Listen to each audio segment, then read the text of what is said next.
Très heureuse de vous retrouver ce mardi. Madame, monsieur, bonjour. Place à l'actualité du monde tel qu'il se porte et tel qu'il nous porte. En France, le Premier ministre Édouard Philippe présentera son plan de déconfinement, des mesures que les députés découvriront juste avant d'en débattre et de voter. Les Républicains demandent 24 heures de réflexion avant le vote. À gauche, ils estiment aussi le délai de réflexion insuffisant et même certains députés de la majorité qui utilisent exactement les mêmes arguments. L'opposition s'insurge depuis l'annonce en fin de semaine dernière de la décision du gouvernement de faire voter les députés sur le plan de déconfinement dans la foulée de sa présentation, regrettant le manque de temps de concertation avant le vote. Les critiques portent également sur le choix de ne plus organiser comme prévu à l'origine deux votes, l'un sur le déconfinement et l'autre sur le traçage numérique qui doit permettre de retrouver les contacts des porteurs du Covid-19.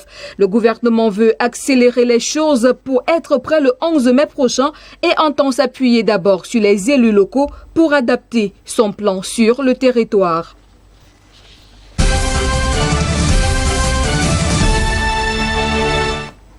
On reste en France, une hausse sans précédent du chômage en mars. C'est la plus forte augmentation depuis le début des statistiques il y a 25 ans, plus 246 100 demandeurs d'emploi, soit un bond de 7,1% en un mois.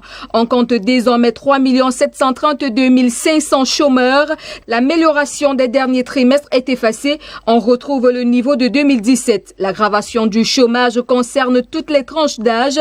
Les moins de 25 ans, plus 7,9% et les seniors, plus 5,1%. Les secteurs les plus touchés sont les BTP, les services à la personne, l'hôtellerie-restauration, le tourisme et le commerce.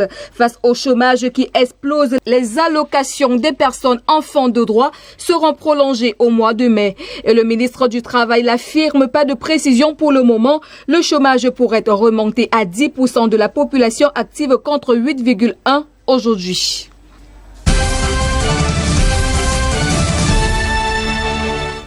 Aux États-Unis, le président américain Donald Trump a évoqué hier lundi la possibilité de demander des millions de réparations financières à Pékin pour les dommages causés par la COVID-19.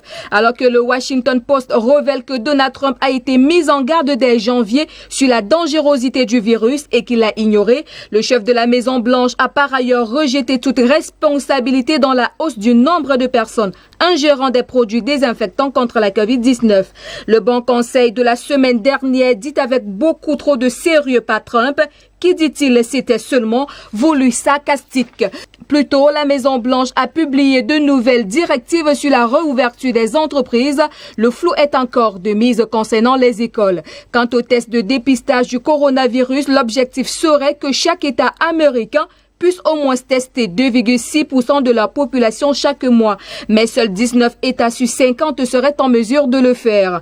À New York, les taux d'hospitalisation et de mortalité dans l'État continuent de baisser par rapport au pic enregistré au début du mois. Mais le gouverneur Andrew Cuomo estime que les mesures de confinement qui doivent expirer le 15 mai pourront être prolongées dans de nombreuses régions de l'État.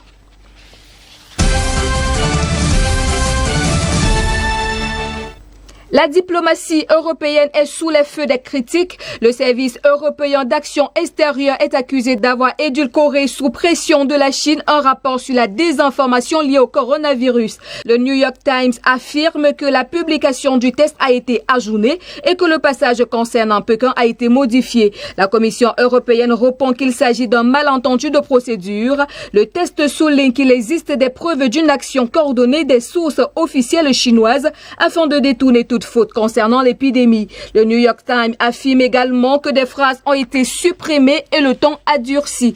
Un eurodéputé néerlandais demande à son tour des explications au chef de la diplomatie européenne, Joseph Borrell.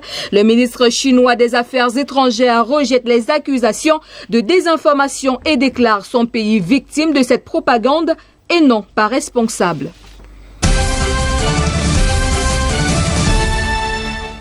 Et pour clôturer cette édition, la Croatie accueillait hier lundi une réunion par visioconférence des ministres européens du tourisme. Un secteur paralysé par la crise sanitaire et sans aucune perspective claire pour le moment. Depuis la mise en place des mesures de confinement, les sites touristiques sont déserts et une question est sur toutes les lèvres. Quand les frontières seront-elles rouvertes?